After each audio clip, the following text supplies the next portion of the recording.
ल गाइज आज चाहिँ हामी यो हाम्रो स्ट्रबेरी बारीमा ट्र्याप राख्न गइरहेको छु। यसलाई चाहिँ येल्लो स्टिकी ट्र्याप भन्छ होइन। यो चाहिँ इन्सेक्ट कन्ट्रोलको लागि, किराहरूको नियन्त्रण गर्नको लागि चाहिँ प्रयोग गरिन्छ। यो चाहिँ हाम्रो कर्मा कम्पनीको हो। यो इन्सेक्ट कन्ट्रोल गर्नको लागि गरिन्छ।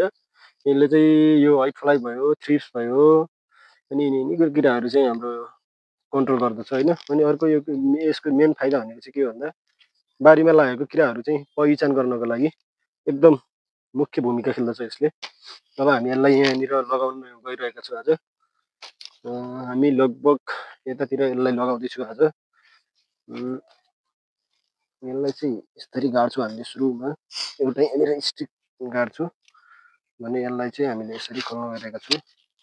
यो कतै कतै तपाईँले एक साइड मात्रै खोलेको देख्नुहुन्छ, कतै चाहिँ यो टु साइड नै खोलेको देख्न सक्नुहुन्छ। हामी चाहिँ यसलाई टु साइड नै खोल्छौँ, किन भन्दा हाम्रो बाली यो लगाउने साइडको दायाँ र बायाँ अथवा पूर्व र पश्चिम सबै ठाउँमा बाली भएकोले चाहिँ हामी यसलाई पनि खोल्न गयौँ।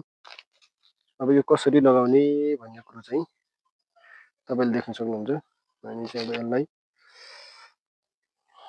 चाहिँ यसरी गाड्छौँ यहाँभित्र।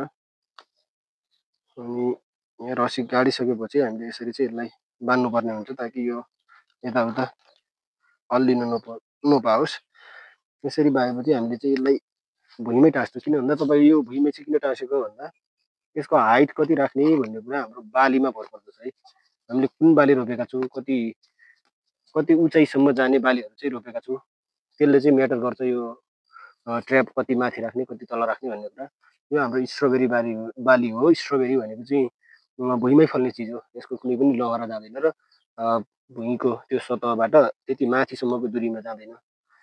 यो हाम्रो धेरै भए यति नै, योभन्दा माथि हाइट आउँदैन र यसको किराहरू चाहिँ यो भुइँमै हुने भएकाले यसलाई हामीले भुइँमै टाँस्यौँ।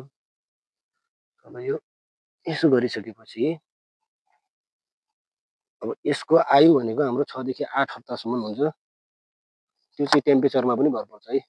यदि हाम्रो टेम्परेचर 25 डिग्री सेन्टिग्रेडभन्दा माथि छैन भने चाहिँ 6 हप्तादेखि 8 हप्तासम्म मजाले काम गर्छ यसले।